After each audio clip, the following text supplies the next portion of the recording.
పండించే ప్రతి మెతుకు మీద తినేవాడి పేరు రాసి ఉంటుందండి. అదే నిజమైతే బుల్లెట్ మీద కూడా ఖచ్చితంగా చావుబోయేడి పేరు రాసే ఉంటుంది.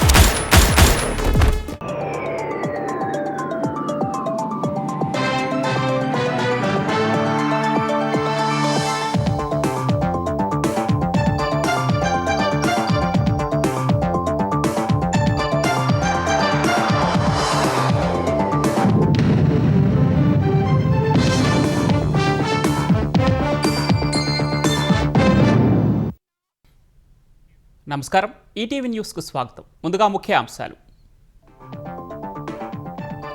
అరాచకాలకు పాల్పడే వారిపై కఠిన చర్యలు తప్పవన్న చంద్రబాబు. నేతన్నకు సేవలో పథకం ప్రారంభం. 71,536 మందికి 179 కోట్లు పంపిణీ. ఉప్పాడలో ప్రత్యేక మౌలిక సదుపాయాల ప్రాజెక్టు ఏర్పాటు చేస్తామన్న సీఎం.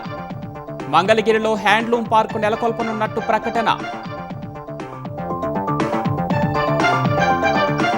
మెగా డిఎస్సిపై ఆరోపణలు కొట్టేసిన ఏపీ పాఠశాల విద్యాశాఖ.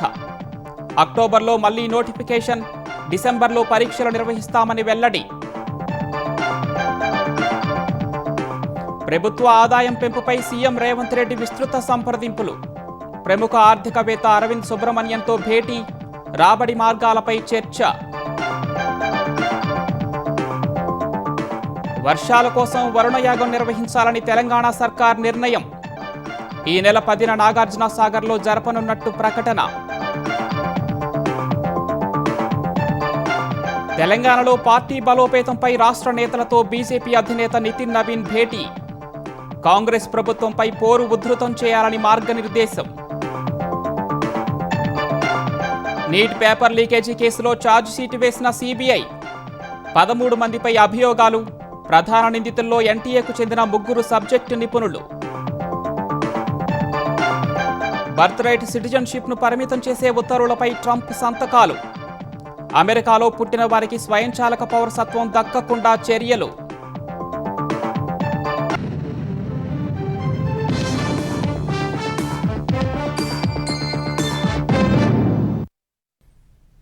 తెలుగుదేశం పార్టీ ఆవిర్భావం నుంచి చేనేతల సంక్షేమానికి కృషి చేస్తూనే ఉందని ముఖ్యమంత్రి చంద్రబాబు ఉద్ఘాటించారు. చేనేతల కోసం ఉప్పాడలో ప్రత్యేక మౌలిక సదుపాయాల ప్రాజెక్టు, మంగళగిరిలో హ్యాండ్లూమ్ పార్కుతో పాటు అమరావతిలోని శాఖమూరులో చేనేత హస్తకళల మ్యూజియం ఏర్పాటు చేయనున్నామని వెల్లడించారు. ఇంటింటికి తెలుగుదేశం అంటూ తాము ప్రజల్లోకి వెళ్తుంటే వైసీపీ నేతలు రోడ్లపైకొచ్చి రప్పారప్పా అంటున్నారని చంద్రబాబు ఆక్షేపించారు. అరాచకాలు చేయాలని చూసేవారిపై కఠిన చర్యలు తీసుకునేందుకు వెనకాడబోమని తేల్చి చెప్పారు. చీరాల నియోజకవర్గం కొత్తపేటలో జరిగిన జాతీయ చేనేత దినోత్సవ కార్యక్రమంలో పాల్గొన్న సీఎం చంద్రబాబు నేతన్న సేవలో పథకాన్ని ప్రారంభించారు. ఒక్కో చేనేత కుటుంబానికి 25,000 రూపాయల చొప్పున 179 కోట్ల రూపాయలు సీఎం విడుదల చేశారు. అనంతరం ప్రజావేదిక సభలో మాట్లాడిన సీఎం దేశం గర్వించే కళ చేనేత కళ అన్నారు.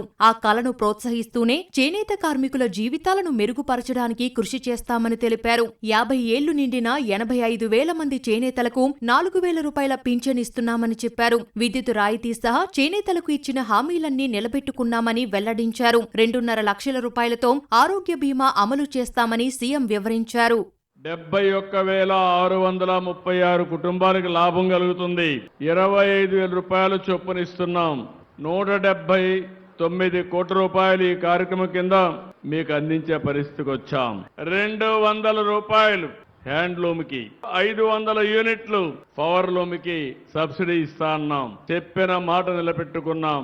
50 సంవత్సరాలకే పెన్షన్ ఇచ్చింది మొదటిసారి చేనేత కార్మికులకి. మొన్నే పెంచాం. 4,000, 6,000 ఇచ్చే పరిస్థితికి వచ్చాం. ఈరోజు 35 కోట్లు నెలకిస్తున్నాం. 420 కోట్ల రూపాయలు ఖర్చు పెడుతున్నాం. 109 ప్రాథమిక చేనేత సహకార సంఘాలకి క్యాష్ క్రెడిట్ ద్వారా 79 కోట్లు ఇస్తున్నాం. ఉప్పాడలో ప్రత్యేక మౌలిక సదుపాయాల ప్రాజెక్టు, మంగళగిరిలో హ్యాండ్లూమ్ పార్క్ ఏర్పాటు కూడా చేస్తున్నాం. వైసీపీ పాలనతో ఆంధ్రప్రదేశ్కు పోయిన ఇమేజ్ను మళ్లీ తీసుకొచ్చామని సీఎం తెలిపారు. ఇప్పుడు వైసీపీ చేష్టల వల్ల మళ్లీ రాష్ట్రం పరువు పోతోందని దుయ్యబట్టారు. డీఎస్సీపై కోర్టులు ఎన్నిసార్లు మొట్టికాయలు వేసినా ధర్నాల పేరిట ప్రజా జీవితానికి ఇబ్బందులు సృష్టిస్తున్నారని మండిపడ్డారు. అమరావతి పురోగతిపై అసూయతోనే మావికన్ను తెరపైకి తీసుకొచ్చారని ధ్వజమెత్తారు. శ్రీకాకుళంలో మహిళా పోలీసుల పట్ల వైసీపీ శ్రేణులు అభ్యంతరకరంగా వ్యవహరించిన తీరుపై సీఎం మండిపడ్డారు. ఒక తరాన్ని నాశనం చేశారు. ఇంకొక పక్క ఇప్పుడు జంజీ అని మాట్లాడతారు వీళ్ళు జంజీ కాదు, గొడ్డలి జే. జగన్మోహన్ రెడ్డి గొడ్డలి. మీరు చేసే అరాచకాల్ని ఎట్టి పరిస్థితుల్లో ఉపేక్షించే సమస్య లేదు. ప్రజల బాగోగుల కోసం ఈ ప్రభుత్వం అవసరమైతే కఠిన చర్యలు కూడా తీసుకుంటారని మరొక్కసారి మీ అందరికీ హామీ ఇస్తున్నా. గొడ్డలి పార్టీ అధినేత బయటకు వస్తే అరాచకం విధ్వంసమే. ఎవరో ఒకరు చనిపోవాలి. అది వాళ్ళ మనిషి వచ్చిన కావచ్చు, రోడ్డు మీద ఉండేవాళ్ళు కావచ్చు. మేము ఇంటింటికి తెలుగుదేశం కింద మేము వస్తే వీళ్ళు రోడ్డు మీద రఫా అంటూ గొడ్డళ్ళు పెట్టుకొని తిరుగుతా ఉంటే ఏం చేయాలో నాకే అర్థం కావడం లేదు. ఒక సమర్థవంతమైన ప్రభుత్వం, ఒక సుస్థిరమైన ప్రభుత్వం, అందరికీ న్యాయం చేయాలని ఆలోచన ఉండే ప్రభుత్వం ఉండాలంటే మీలో కూడా ఒక స్ఫూర్తి రావాలి. ఎన్డీఏ ప్రభుత్వం బీసీలకు రుణపడి ఉందన్న చంద్రబాబు తప్పకుండా వారి రుణం తీర్చుకుంటామని వ్యాఖ్యానించారు. ఇప్పుడు ఎన్నికలు పెడితే 2024 కంటే ఎక్కువ ఓట్లతో ప్రజలు ఎన్డీఏను గెలిపిస్తారని విశ్వాసం వ్యక్తం చేశారు.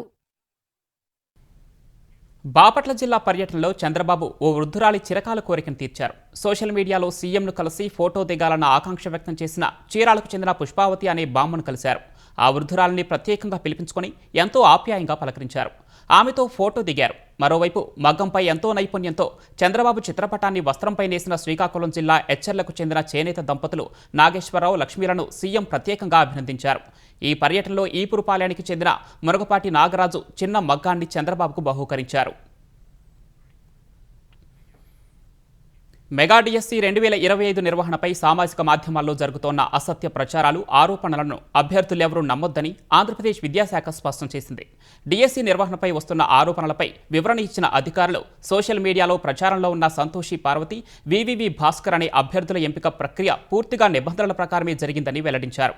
పరీక్షను అత్యంత పారదర్శకంగా నిర్వహించేందుకు 12 రకాల భద్రతా విధానాలను అనుసరించామని తెలిపారు. ఇప్పటికే ఎంపికైన అభ్యర్థులు తమ ప్రతిభపై ఎలాంటి సందేహాలు పెట్టుకోవద్దని, ప్రభుత్వం వారికి అండగా ఉంటుందని భరోసా ఇచ్చారు. తదుపరి డిఎస్సి నోటిఫికేషన్ అక్టోబర్లో ఇస్తున్నామని, డిసెంబర్లో పరీక్ష ఉంటుందని ప్రకటించారు. ఇందుకోసం సిద్ధమవుతోన్న అభ్యర్థులు ఈ అనవసర వివాదాల పట్ల ఆందోళన చెందకుండా రాబోయే పరీక్షలపైనే దృష్టి సారించాలని సూచించారు. సిస్టంలో ఉన్నప్పుడు అవి అన్ని కూడా ఎన్క్రిప్టెడ్ ఫామ్లో ఉంటుంది. మీరు ఓపెన్ చేసి చేయడానికి ప్రయత్నం చేస్తే కూడా మీకు కనిపించదు. ఇట్ ఈస్ ఎన్క్రిప్టెడ్ ఫార్మాట్లో ఉంటుంది. మనం ఏదైతే అప్లోడ్ చేసామో ఈ క్వశ్చన్స్ సిస్టమ్ నుంచి ప్రతి ఒక్క విద్యార్థి, ప్రతి ఒక్క క్యాండిడేట్ కూడా different set of questions sequence కూడా చేంజ్ అయ్యి జంబుల్ చేసి వస్తుంది. ఆప్షన్స్ కూడా చేంజ్ అయ్యి వస్తుంది. సో ఒక్క పేపర్ని చూసి పక్కన ఉన్నవారు కాపీ చేయగలుగుతారా? చేయలేరు. సో ఇక్కడ ఎక్కడైనా క్వశ్చన్ పేపర్ లీక్ అని అవకాశం ఉందా? అసలు లేదు. తెలంగాణ ఆర్థిక పరిస్థితిని మెరుగుపరచడంపై ప్రముఖ ఆర్థికవేత్త అరవింద్ సుబ్రహ్మణ్యంతో ముఖ్యమంత్రి రేవంత్ రెడ్డి చర్చించారు. రాష్ట్ర ఖజానాకు రాబడి పెంచే మార్గాలపై సమాలోచనలు చేశారు. ఈ మేరకు అరవింద్ సుబ్రహ్మణ్యన్ తన ఆలోచనలను ప్రజెంటేషన్ రూపంలో సీఎంకు వివరించారు. ఎక్సైజ్ శాఖ, జీఎస్టీ సంస్కరణలపైన చర్చలు జరిపారు. ఈజ్ ఆఫ్ డూయింగ్ బిజినెస్ను మెరుగుపరిచే మార్గాలపైన సీఎం చర్చించారు.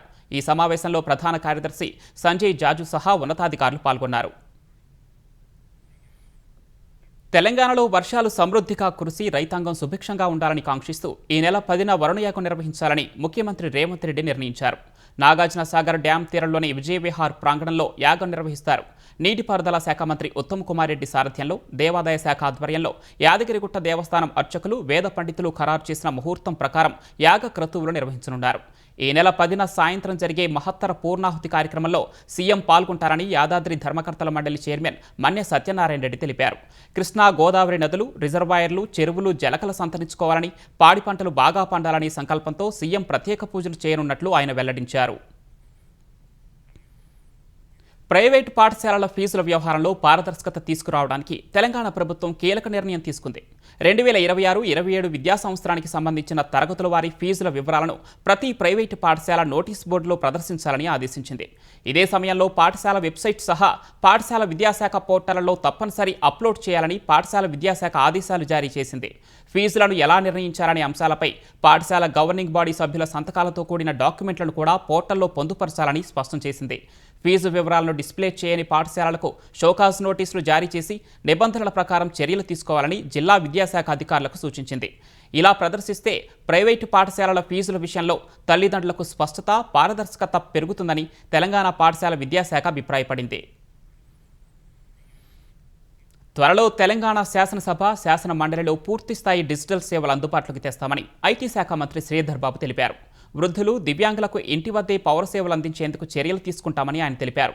GOV connect, electronic services delivery సంయుక్తంగా నిర్వహించిన ఏఐ ట్రాన్స్ఫర్మేషన్ కాంక్లేవ్ను మంత్రి శ్రీధర్ బాబు ప్రారంభించారు.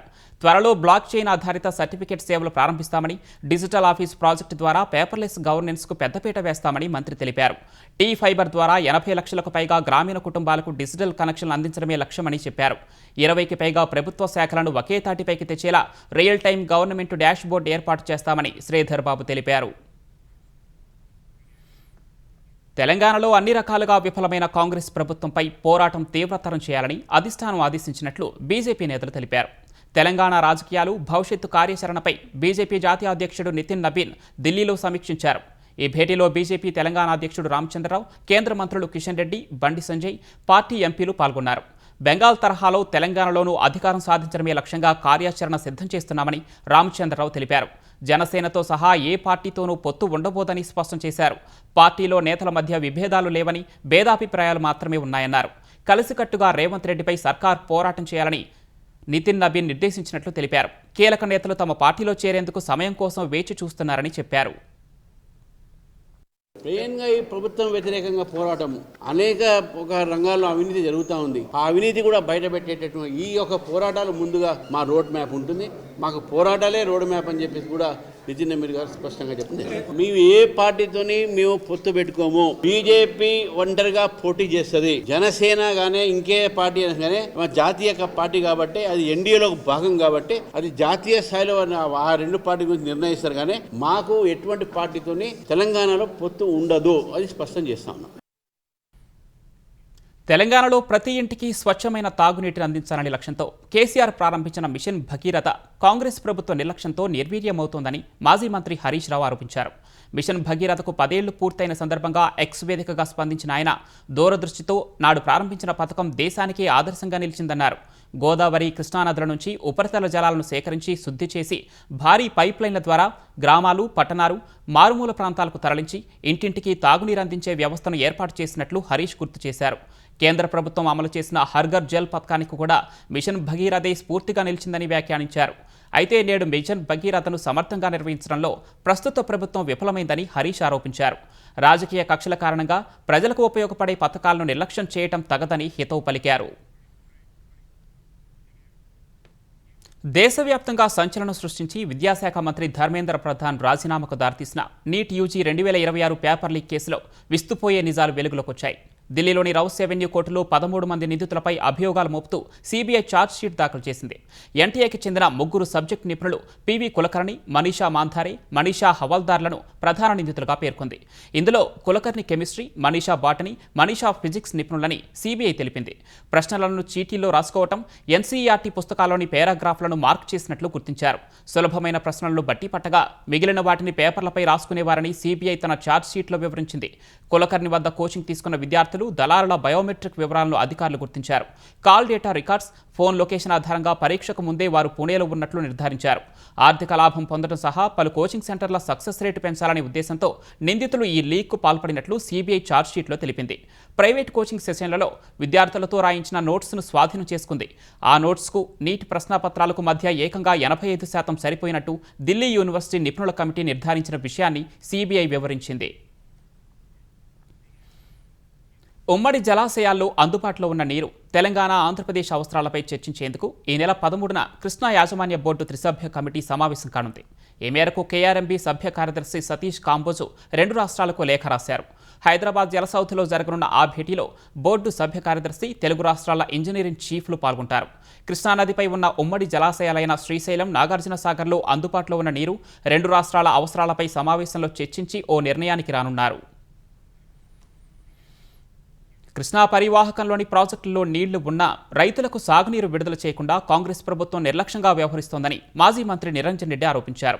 కృష్ణా నదిలోకి ఎగువ ప్రాంతాల నుంచి భారీగా వరద నీరు వస్తున్నప్పటికీ నీళ్లివ్వకుండా ప్రభుత్వం కాలయాపన చేస్తోందని విమర్శించారు. కృష్ణా బేసిన్లో కేవలం 45 టీఎంసీల నీరే అందుబాటులో ఉందని ప్రభుత్వం చెప్పడం వాస్తవాలకు విరుద్ధమని ఆక్షేపించారు. 100 టీఎంసీల నీరు అందుబాటులో ఉన్నా సాగునీరు ఎందుకు ఇవ్వడం లేదని ప్రశ్నించారు. కాంగ్రెస్ ప్రభుత్వ నిర్లక్ష్య వైఖరికి నిరసనగా ఈ నెల 11న ఉమ్మడి పాలమూరు జిల్లా రైతులతో కలిసి నార్లాపూర్ వద్ద ఆందోళన నిర్వహిస్తామని తెలిపారు. ఈ అంశంపై రైతులతో కేటీఆర్ సమావేశమైన అనంతరం భవిష్యత్తు కార్యాచరణ ప్రకటిస్తామని నిరంజన్ రెడ్డి చెప్పారు. ముఖ్యమంత్రికి నీళ్ల మంత్రికి ఉండేటువంటి కోల్డ్ వార్ అంటామే అదేదన్నా కారణమై ఉందా అని కూడా మాకు అనుమానం లేకపోలేదు. పాలమూరులో నీళ్లు ఇవ్వద్దు, శ్రీశైలంకు ఎగువన నీళ్లు ఇవ్వద్దు అని ఉత్తమ్ కుమార్ రెడ్డి గారు ఆదేశాలు ఇచ్చినారు. మరి రేపు నాగార్జున సాగర్లోకి వచ్చిన తర్వాత నీళ్లు కుడికాల ద్వారా పోకుండా ఆపేది నీ తరం కాదు కదా, అది ఆంధ్రప్రదేశ్ ప్రభుత్వం కదా. నా మీద బదనాం లేకుండా నాగార్జున సాగర్ నిడితే చాలు నల్లగొండకైతే నీళ్లు వస్తాయి. ఈ పాలమూరు ఏమన్నా కానీ బదనాం అయితే ముఖ్యమంత్రి అవుతాడని ఇట్లా అనుకుంటుండా.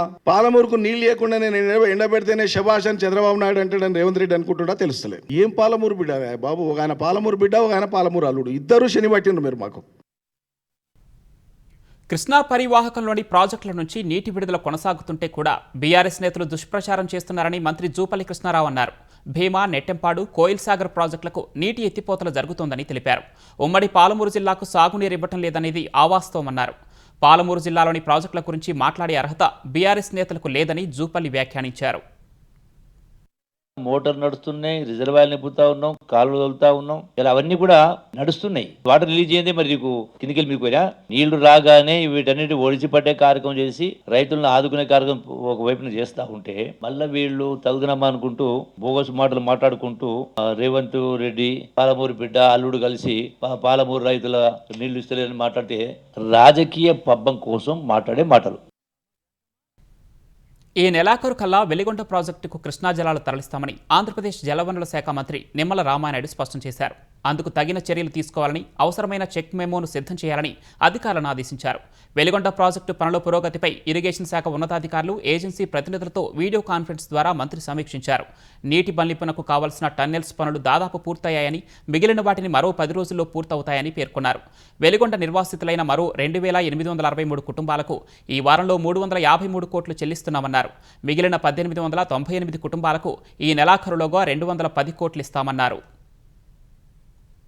100 క్యూసెక్కులు వస్తే ఫీడర్ కెనాలు బండ్లు తెగిపోయేటువంటి కెనాల్కి చంద్రబాబు నాయుడు గారి మొన్న 460 కోట్లు నిధులు ఇచ్చి ఆయనే జనవరిలో ఈ సంవత్సరంలోనే శంకుస్థాపన చేసి ఆల్రెడీ 5.3 కిలోమీటర్ల సిసి వాల్ పూర్తి అవడం జరిగింది. 11 కిలోమీటర్ల లైనింగ్ ని కూడా వితిన్ 4-5 months లోనే చేయడం జరిగింది. ఈ యొక్క ఫీడర్ కెనాల్ ని దాటుకుని నల్లమలై సాగర్ కు సంబంధించినటువంటి ఆ రెగ్యులేటర్స్ అంటే ఈస్టర్న్ మెయిన్ కెనాల్, అదేవిధంగా సుంకేసల, కొడపాటి రెగ్యులేటర్లన్నింటినీ కూడా వర్క్స్ కూడా 15వ తారీఖు కల్లా కంప్లీట్ చేయబోతూ ఉన్నాం. ఆంధ్రప్రదేశ్లో పర్యావరణ హిత భవనాల నిర్మాణాన్ని ప్రోత్సహించేందుకు అభివృద్ధి, అనుమతి ఫీజుల్లో భారీ రాయితీలను కూటమి ప్రభుత్వం ప్రకటించింది. ఇప్పటి వరకు బహుళాంతస్తుల భవనాలకే పరిమితమైన ఈ రాయితీలను ఇకపై చిన్న భవనాలు, సాధారణ వాణిజ్య, నివాస సముదాయాలకు కూడా వర్తింపజేస్తూ ఉత్తర్వులు జారీ చేసింది. ఈ మేరకు పర్యావరణ పరిరక్షణ కోసం విజయవాడలో నిర్వహించిన గ్రీన్ బిల్డింగ్ సదస్సులో వర్చువల్గా పాల్గొన్న పట్టణాభివృద్ధి శాఖ మంత్రి నారాయణ వెల్లడించారు. హరిత భవనాల నిర్మాణానికి సంబంధించి ఐజీబీసీ ఇచ్చే రేటింగ్ ఆధారంగా డెవలప్మెంట్ ఫీజుల్లో రాయితీలు కల్పిస్తామన్నారు. పర్యావరణ హిత నిర్మాణాల్లో దేశంలోనే ఏపీ అగ్రస్థానంలో ఉండాలనేది తమ లక్ష్యమని మంత్రి వ్యాఖ్యానించారు. ఎవరైతే గ్రీన్ హౌస్ బిల్డింగ్ నిర్మిస్తారో, సర్టిఫికేషన్ తీసుకొస్తారో అటువంటి వారికి పర్మిట్ ఫీజులో 20% రాయితీ ఇస్తుంది. ఐజీబీసీ ఇచ్చే గ్రీన్ రేటింగ్ ఆధారంగా ఇంపాక్ట్ ఫీజులో డిస్కౌంట్ ఇస్తున్నాం. సిల్వర్ బిల్డింగ్లకు 10%, గోల్డ్ బిల్డింగ్లకు 15%, ప్లాటినం బిల్డింగ్ కి 20% రాయితీ ఇస్తున్నాం. ఇంపాక్ట్ ఫీజు అంటే కేవలం హై రైజ్ బిల్డింగ్స్ మాత్రమే వర్తిస్తుంది. కాబట్టి చిన్న భవనాలకు కూడా దీన్ని వర్తిస్తే త్వరగా మనం ఇంప్లిమెంట్ చేయొచ్చు అనే ఉద్దేశంతో చిన్న బిల్డింగ్లు కూడా డెవలప్మెంట్ ఛార్జీలో కూడా డిస్కౌంట్ ఇవ్వాలని నిర్ణయించాం. అమెరికాలో జన్మించిన వారికి స్వయంచాలకంగా పౌరసత్వం కల్పించే బర్త్ రైట్ సిటిజన్షిప్ విధానాన్ని పరిమితం చేసే దిశగా అధ్యక్షుడు డొనాల్డ్ ట్రంప్ 2 కొత్త కార్యనిర్వాహక ఉత్తర్వులపై సంతకాలు చేశారు. గతంలో తెచ్చిన నిబంధన రాజ్యాంగ విరుద్ధమని అమెరికా సుప్రీంకోర్టు కొట్టివేసిన కొద్ది వారాలకే ట్రంప్ నూతన కార్యనిర్వాహక ఉత్తర్వుపై సంతకాలు చేశారు. ఈ ఉత్తర్వుల ద్వారా విదేశీ దౌత్యవేత్తలు పౌరసత్వాన్ని కొనుగోలు చేయాలనుకునే వారి పిల్లలకు అమెరికా పౌరసత్వం దక్కకుండా నిరోధిస్తారు. కేవలం బిడ్డకు జన్మనిచ్చి పౌరసత్వం పొందేందుకు అమెరికాకు వచ్చే బర్త్ టూరిజంను అడ్డుకోవాలని అధికారులను ట్రంప్ ట్రంప్ ఆదేశించారు. అక్రమ వలసదారులు, తాత్కాలిక వీసాలు కలిగిన వారి పిల్లలు అమెరికాలో జన్మిస్తే వారిని అమెరికన్లుగానే పరిగణించాలని నెల రోజుల క్రితం ఆ దేశ సుప్రీంకోర్టు తీర్పునిచ్చింది. విదేశీయుల పిల్లలకు పౌరసత్వం నిరాకరించాలని ట్రంప్ ప్రయత్నం ఆ సమయంలో వీగిపోయింది. అయితే ట్రంప్ మళ్లీ కొత్త ఉత్తర్వులపై సంతకాలు చేశారు. ఈ నిర్ణయం భారతీయులపై ప్రభావం చూపే అవకాశం ఉంది. మధ్యప్రాచ్యంలో ఉద్రిక్తత పరిస్థితులు నెలకొన్న వేళ భద్రతాపరమైన ఆందోళనలు సమిష్టిగా ఎదుర్కొనేందుకు 3 ఇస్లామిక్ అగ్రదేశాలు చేతులు కలిపాయి. అణ్వాయుధ సామర్థ్యం ఉన్న పాకిస్తాన్, చమురు సంపన్న దేశం సౌదీ అరేబియా, నాటోలో అత్యంత బలమైన సైన్యం ఉన్న తుర్కియేలో మక్కా జాయింట్ డిఫెన్స్ అగ్రిమెంట్ పేరుతో ఒప్పందం చేసుకున్నాయి. సౌదీ అరేబియాలో జరిగిన భేటీలో Saudi crown prince Mohammed bin Salman, Turkey అధ్యక్షుడు ఎర్దోగాన్, పాక్ ప్రధాని షహబాజ్ షరీఫ్లు ఒప్పందంపై సంతకాలు చేశారు. ఈ ఒప్పందం ప్రకారం 3 దేశాల్లో ఏ ఒక్కరిపై సాయుధ దాడికి పాల్పడినా అది తమ అందరిపై జరిగిన దాడిగానే భావించి ఉమ్మడిగా స్పందిస్తామని పాక్ విదేశాంగ శాఖ ఓ ప్రకటనలో స్పష్టం చేసింది. ఈ ఒప్పందం ద్వారా ఉమ్మడి సైనిక విన్యాసాలు, రక్షణ దళాలకు ప్రత్యేక శిక్షణ, సాంకేతిక బదిలీ, ఇంటెలిజెన్స్ సమాచార మార్పిడికి మార్గం సుగమం కానుంది. ఇటీవలే ఇరాన్ హూతీ రెబల్స్ ఇరాకీ మిలిటెంట్ల నుంచి సౌదీలోని కీలక మౌలిక సదుపాయాలు, చమురు క్షేత్రాలపై డ్రోన్లు, క్షిపణి దాడులు తీవ్రమైనందున ఆ దేశం ఈ రక్షణ కూటమి ఏర్పాటుకు ముందుకొచ్చినట్లు తెలుస్తోంది. వందే మాతరం గేయానికి జాతీయ గీతం హోదా కల్పించే నూతన చట్టానికి రాష్ట్రపతి ద్రౌపది ముర్ము ఆమోదముద్ర వేశారు. ఇటీవల పార్లమెంటు ఉభయ సభలు ఈ బిల్లుకు ఆమోదం తెలపగా దానికి చట్టబద్ధత కల్పిస్తూ రాష్ట్రపతి అధికారిక అనుమతినిచ్చారు. ఈ చట్టం ద్వారా వందే మాతరం గేయానికి జాతీయ గీతం హోదా లభించింది. జనగణమన సహా ఇకపై వందే మాతరం గేయానికి కూడా సమానంగా చట్టపరమైన రక్షణ దక్కనుంది. ఈ కొత్త నిబంధనల ప్రకారం వందే మాతరం గేయాన్ని అడ్డుకున్నా లేదా అవమానించినా చట్టరీత్యా నేరంగా పరిగణిస్తారు. వందే మాతరాన్ని అవమానించే చర్యలకు పాల్పడే వారిపై కఠిన శిక్షలు, జరిమానాలు విధించే నిబంధనలు చట్టంలో పొందుపరిచారు. నీట్ పేపర్ లీక్, అయోధ్య కానుకల చోరీ అంశాలపై ఆందోళనలతో పార్లమెంటు ఉభయ సభల్లో ఇవాళ కూడా వాయిదాల పర్వం కొనసాగింది. 2 సభలు ఎలాంటి కార్యకలాపాలు జరపకుండానే వచ్చే సోమవారానికి వాయిదా పడ్డాయి. ఈ ఉదయం 11 గంటలకు లోక్సభ ప్రారంభం కాగానే స్పీకర్ ఓం బిర్లా 1942 ఆగస్టు 9న జరిగిన క్విట్ ఉద్యమం వార్షికోత్సవాన్ని పురస్కరించుకొని స్వాతంత్ర సమరయోధుల సేవలను కొనియాడారు. క్విట్ ఇండియా ఉద్యమం సత్యం, అహింసకు ప్రతీక అని పేర్కొన్నారు. యావత్తు ప్రపంచం మాదిరిగానే గాంధీ బోధనలను విపక్ష ఎంపీలు కూడా స్ఫూర్తిగా తీసుకోవాలన్నారు. ఆందోళన చేస్తున్న సభ్యుల ప్రవర్తన పార్లమెంటు నిబంధనలకు అనుగుణంగా లేదని స్పీకర్ అసంతృప్తి వ్యక్తం చేశారు. మరోవైపు విపక్ష ఎంపీలు నిరసన కొనసాగిస్తూనే ఉన్నారు. ఈ ఆందోళన మధ్య ఎంఎస్ఎంఈ చట్ట సవరణ బిల్లును మూజువాణి ఓటుతో ఆమోదించినట్లు ప్రకటించిన స్పీకర్ తొలుత మధ్యాహ్నం 12 గంటల వరకు సభను వాయిదా వేశారు. తిరిగి సమావేశమైనప్పుడు కూడా పరిస్థితిలో ఎలాంటి మార్పు లేనందున సోమవారానికి వాయిదా వేశారు. అటు రాజ్యసభ సమావేశమైన వెంటనే ప్రతిపక్షాల ఆందోళనతో అరగంట పాటు వాయిదా పడింది. తర్వాత కూడా విపక్షాలు నిరసనలు ఆపకపోవడంతో సోమవారానికి వాయిదా పడింది. తమిళనాడు సీఎం విజయ్ విడాకుల కేసులో కీలక పరిణామం చోటు చేసుకుంది. గతంలో దాఖలు చేసిన విడాకుల పిటిషన్ను విజయ్ భార్య సంగీత వెనక్కి తీసుకున్నారు. ఫ్యామిలీ కోర్టులో జరిగిన విడాకుల పిటిషన్ విచారణకు సంగీత వీడియో కాన్ఫరెన్స్ ద్వారా హాజరయ్యారు. విడాకుల కేసును ముందుకు తీసుకువెళ్లడం లేదని కోర్టుకు తెలిపారు. అందుకు కారణాలను వివరించారు. ఆమె వివరణతో సంతృప్తి చెందిన కోర్టు విడాకుల కేసు విచారణ పూర్తయినట్లు తెలిపింది. విజయ్ నుంచి విడాకులు కోరుతూ ఆయన భార్య సంగీత ఈ ఏడాది ఫిబ్రవరి 24న తమిళనాడులోని చెంగల్పట్టు ప్రిన్సిపల్ సెషన్స్ కోర్టులో పిటిషన్ వేశారు. తర్వాత ఆ పిటిషన్ను ఫ్యామిలీ కోర్టుకు మార్చారు. 2021లో ఓ నటితో విజయ్కు వివాహేతర సంబంధం ఏర్పడినట్లు తనకు తెలిసిందన్న సంగీత ఆమెతో బంధాన్ని తెంచుకుంటానని ఇచ్చిన హామీని నెరవేర్చలేదని పిటిషన్లో తెలిపారు. భార్యాభర్తల బంధానికి విజయ్ ద్రోహం చేసినందున విడాకులు ఇవ్వాలని ఆమె కోరారు. ఇప్పుడు ఆ పిటిషన్ను ఉపసంహరించుకున్నారు. విజయ్ సంగీతలకు ఓ కుమారుడు, కుమార్తె ఉన్నారు.